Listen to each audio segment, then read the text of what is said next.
Good morning, Coach's Corner podcast. You're on a podcast with one focus, coaching.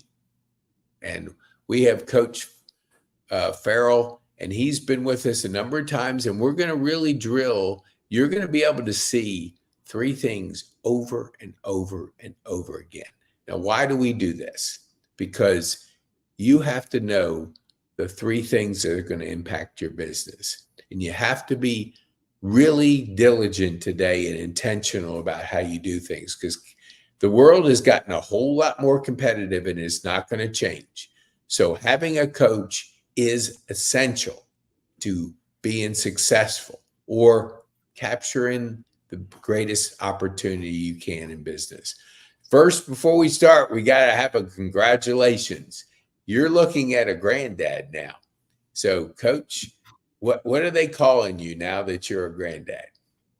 Well, I'm not really sure what the baby's going to call us, but I've had the honor of officiating a few weddings over the last couple of years. And so my close friends call me Father Farrell. And I saw some yesterday, and they've now changed it to Grandfather Farrell. So that was actually kind of love it. Dang, I love it. Okay. So if we change it to Grandfather Farrell instead of Coaching Farrell, they'll still your friends will know what's going on. Absolutely, no doubt about it, no doubt. But no, we're a wonderful place. Yes, it is. That's the greatest stage of our career is when the next generation comes into the picture. So congratulations on that. Tell our people that haven't been on a previous podcast who you are, what you do, and who you serve. All right. My name is Farrell Middleton, and I am in the teaching, coaching, mentoring business at this point. I was a career home builder here in Atlanta for 36 years, and I moved on from that about 2 years ago to start my second career. And I am really helping people just live a better life. That's what I want to do. And this is from a professional focus and from a personal focus as well. I've got material for both of those areas. And I like to say now that I want to hold you back just a second, because you're like a racehorse getting out of the bend. I love it. And I want our viewers to understand a key principle. When you hire a coach, you got to ask questions. You got to ask, what perspectives does that coach have that's going to help you in business? So if a person comes out of college and they become a coach, run. I mean, don't just say thank you, run from them, because what perspective? Maybe they got some training in a course and now they think they're a coach. You have life experiences. You built a successful building business because you knew how to do team building. You knew how to get the most out of your team. And now I've seen it in the industry, and I want our viewers to really understand this. The best thing a person can do is take their experiences in business and wrap it up into coaching. Why do I say that? Because you know what it takes to be successful. You know what it takes to build a team. You know what it takes to have that accountability. So you're now wrapping your experiences in the most, I think the best thing anybody can do is coaching. And I've had a lot of my friends have successful careers. Now I'm finding out they're coaching, and that's the best thing. So I want to commend you for giving back on a scale of coaching, because there's nothing finer.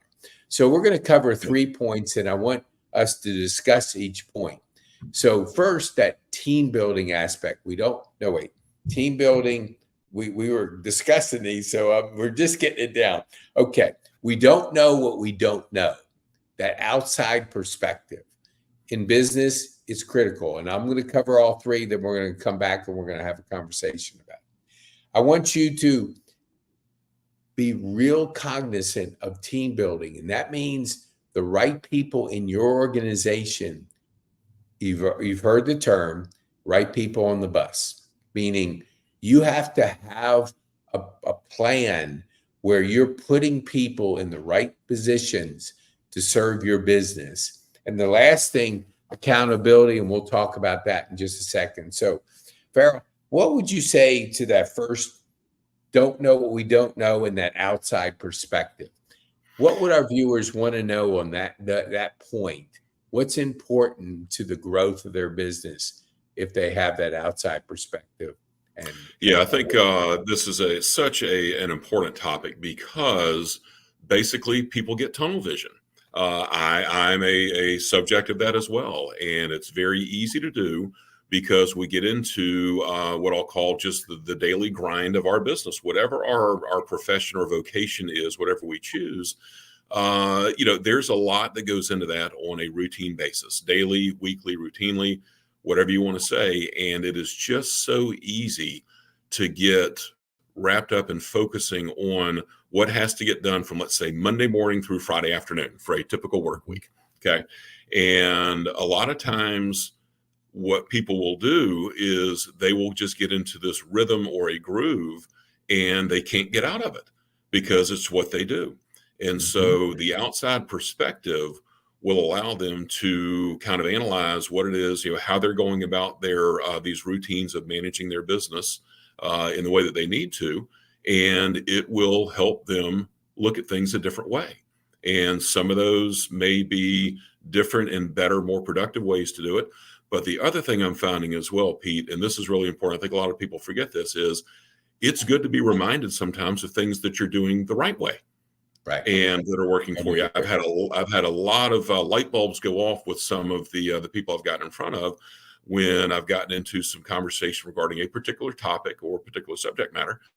And they're like, no, this is how I'm handling it. And I'm like, well, you know what? That sounds great. It's working well for you. So keep it up. Don't tinker with it if it's working well.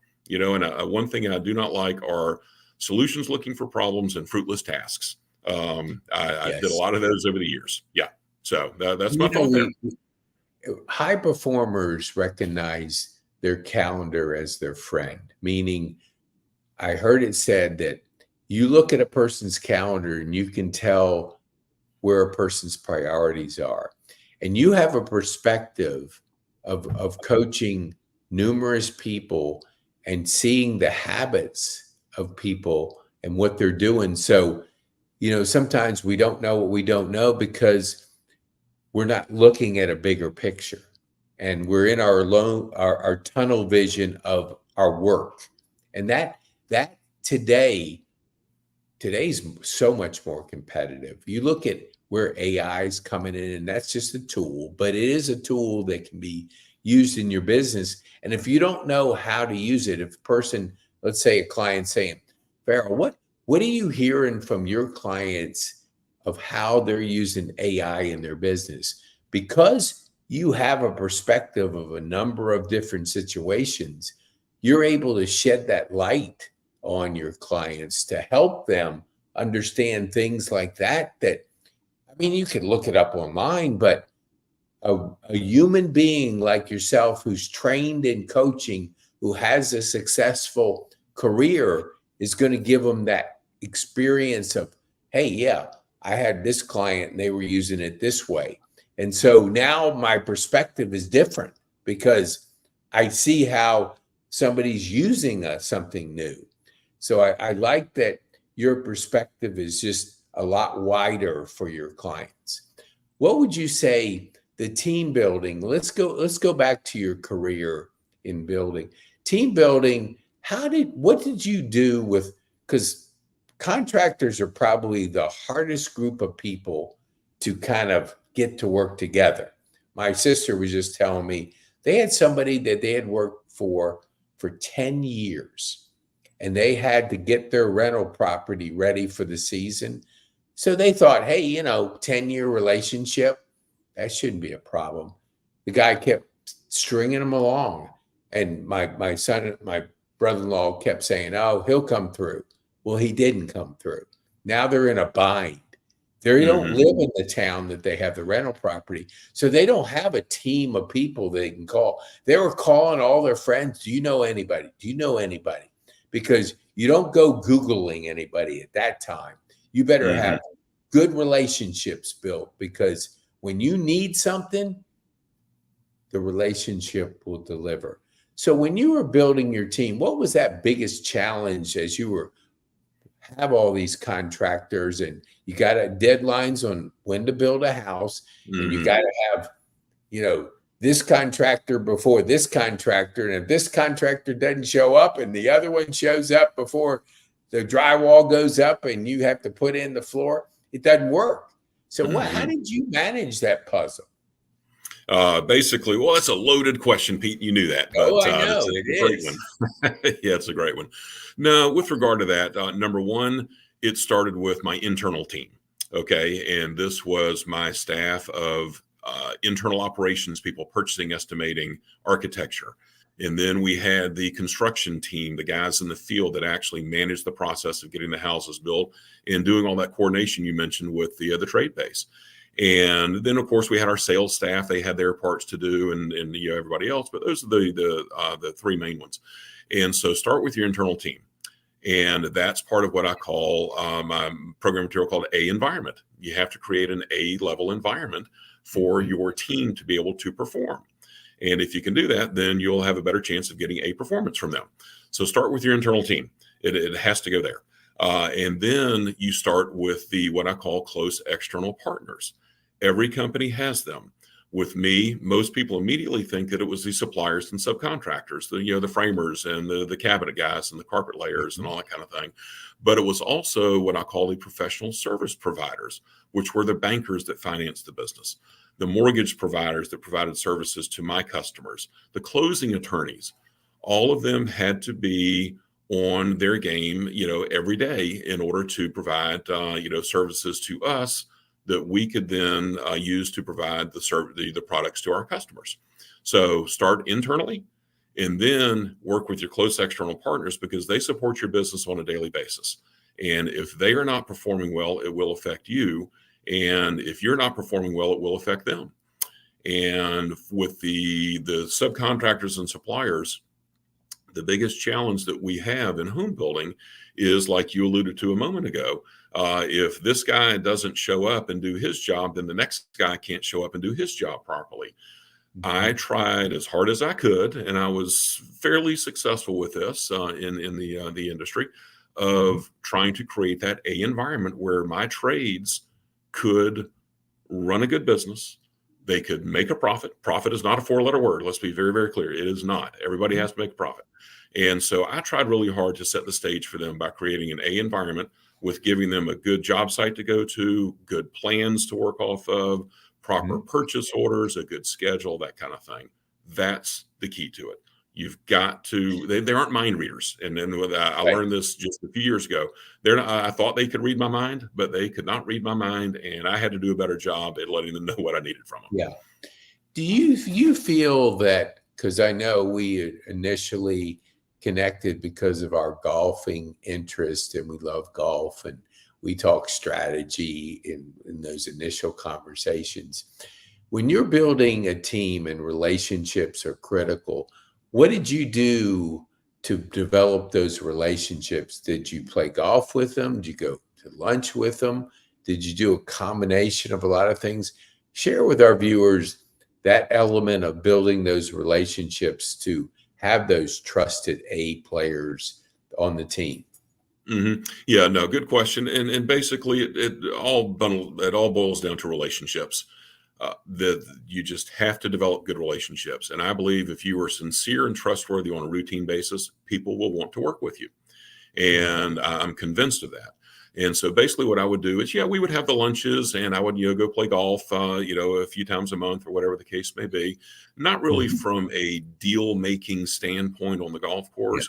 It was more of just camaraderie and developing relationships and getting to know people and, what makes them tick. A fundamental key to developing a good team is knowing what motivates other people. What is it? And if you can figure that out in just the basics of developing a personal relationship, it will very, very quickly develop into a productive professional relationship. It's just getting to know people. It really is. I don't want to call it simple, but it's that simple. Start with that. A lot of times simple is, what we want to do, but you brought up a good point that you're not closing deals. People think, oh, I go to the golf course to close my deals. Well, I think you can, but the main thing is relationship building. If we play 18 holes of golf and you're a fast player, we're finishing in 4.5 hours.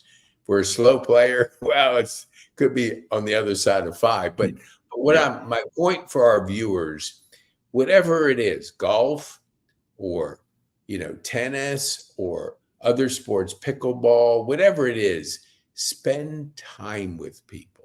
You only get to know them if you spend time with them. Invest in the relationship.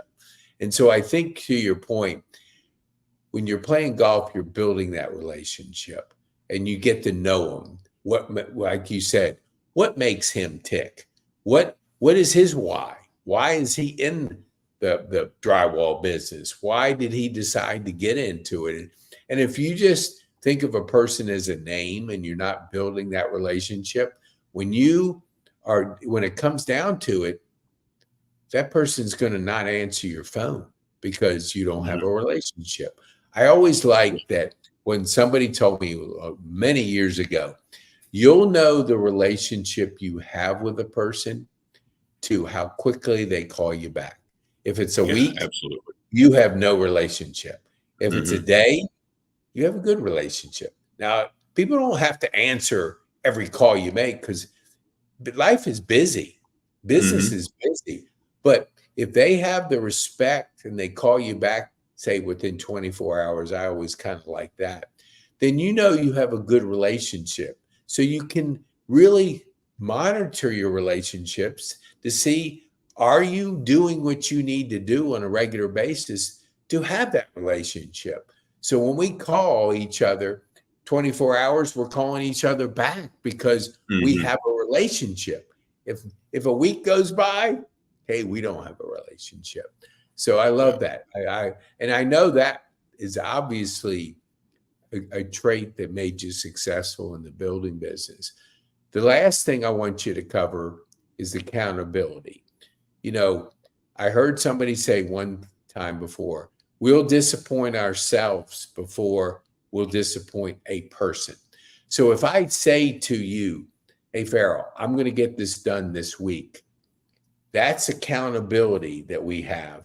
If I say it to myself, I'm the only person that knows it. And I'll go like, no big deal. And you don't factor in that accountability. How do you help people in the accountability part of coaching? Okay. All right. On the accountability side of things, let's take just a typical size business with, let's say, 50 employees. Okay. There are tons of businesses out there. It doesn't matter what industry they're in. The structure is going to be the same. Number one, I believe the accountability starts at the top level, whether that is the owner, CEO, director, just depending on what the particular title is, that kind of thing. The accountability starts at the top for the vision and the leadership of that particular organization. The person in charge, male, female, doesn't matter. They are responsible for setting the stage. Again, back to that A environment that I mentioned a few minutes ago. They have the responsibility and accountability to their staff members to set that proper stage. And then accountability, it goes both ways. Then once you start getting down into the staff level people, that do the dirty work every day or whatever you want to call it, they are accountable to the leadership. They are accountable to each other, which is a big deal. This is where internal customer service comes. It wraps back around. You got to be accountable to your coworkers, and you have to perform, and you have to produce good results. And people are going to, you're going to have good days and bad. Let's be very, very clear. This is not a 100% capture rate all the time. You cannot do that. But on a routine basis, day in, day out, week in, week out, month in, month out, if you are accountable to your internal associates, then that's how you're going to have a successful organization.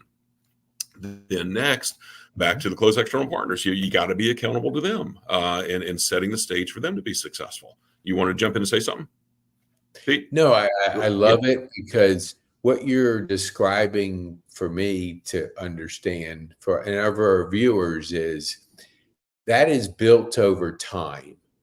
If I tell you I'm calling you back at 5 and I call you back, it's almost like a deposit goes into our trust bank. And the trust Absolutely. is essential to business. But if constantly you tell somebody something and you don't deliver, that person's going to go, hey, he told me last week he was going to call me back and he didn't. He told me this time he was going to do this and he didn't. That's taking that trust out of the bank. And if you can't have trust with your relationships, you have nothing. And that's Absolutely. I just think that we don't realize when we put our reputation on the line that it's building a relationship of trust, and we have to be very aware of it. And I know just the people I know and recently, because contractors are under, a lot of pressure because the business is growing and there's probably not as many contractors as they had when you were back building, So it's a premium on relationships and trust, I think, today versus 10 years ago. It seems that way. I don't know if it's true, but it does seem that way. So relationships and building those relationships are absolutely essential today to be successful. And I just love what you're doing in the area of really helping businesses grow, because there's no such thing as the solo, what do you call it, self-made person, self-made millionaire, whatever it Oh, is. it doesn't exist. I think self-made, that's a misnomer. It's really, you say, team building, helping people put that A-list together. Because if you're not developing strong A-lists, if you're not communicating internally with your staff, building those trusts, then you're not going to perform at the highest level. And so I want you to, first, we're going to set, how can people get a hold of you? Okay. Very easily. My email address is Farrell, that's F as in Frank, ARRELL, at thebellcurveoflife.com, or my cell phone, 678-618-2024. Those are the easy ways to get in touch with me, either voice or text, and I will get back with you. Back to what you were saying, I will get back to you, and we'll open some conversation, and I'm here to help. Yeah, I mean, hey, if you're working with a client, don't expect a call back right away because you're servicing a client. But I like it that you can give our viewers your cell number. Now, there's spammers out there, so if he doesn't answer the phone, voicemail is friendly. So when you hear his voicemail, leave him a message, he'll call you back. And I want to challenge our viewers. You know somebody that can use coaching. You're out there in the marketplace, you're talking to people. Let them know that Farrell's out here. He has probably the most unique skill set that I've seen. When you're a builder, you have to develop a team. You have to be cognizant of what you've covered here. You have to be aware of the accountability, or you're not going to be successful. How many years were you in the building business, Farrell? 36 years after I got out of college. So, yep, it was a full-time career, and it was a lot. I had a great career, but it was 36 years. Yes. I mean, you do not develop strong, successful habits in a year. You develop them over time. 36 years tells me one thing. You're the person that our viewers need to get in touch with and be a part of. And you've done it in this community. We haven't even talked about your relationships in this community. So if you called up your coach, say, Coach Farrell, I need somebody that can do this. You got 36 plus years of people that are trusted relationships that you can help your clients with. I love that aspect. I've got it. So tell our viewers one thing that you want us to take home from this podcast this morning. From this podcast this morning, I want your viewers to take away the fact that they're probably doing a really good job at what they're doing, but they could probably do a little bit better. Mm-hmm. They could. And some outside coaching can help with that, whether it's with me or somebody else. Get some advice from somebody outside that's not in your inner circle, and you will be able to make some improvements. However good you are, you can always get a little bit better. Absolutely. I love it. When I heard way back when that Bill Gates hired a bridge coach, this was 20 years ago, I knew coaching was on the rise, because you don't know something, hire a coach. And if you want to be successful in business, hire a business coach, somebody that's done it. I want to thank you, Farrell, and congratulations again on being, let me think. Okay, hold on. Don't tell me what your name is. All right. Okay, hold it. This is a good test of whether I was listening or not. That's right. You were Father Farrell first. Now you're Grandfather Farrell. Is that right? There you go. You nailed it. Farrell. So if you see Grandfather Farrell out there, congratulate him. Tell him he's in for an incredible run, because there's nothing better than being a grandparent. So again, thanks for being with us, Farrell. And Grandfather Farrell, we appreciate you very much. And share this with somebody that you think can benefit by growing their business and being a part of coaching. Thank you. Awesome. Thank you, Pete. Have a great time with you always. I'll see you next time. You bet.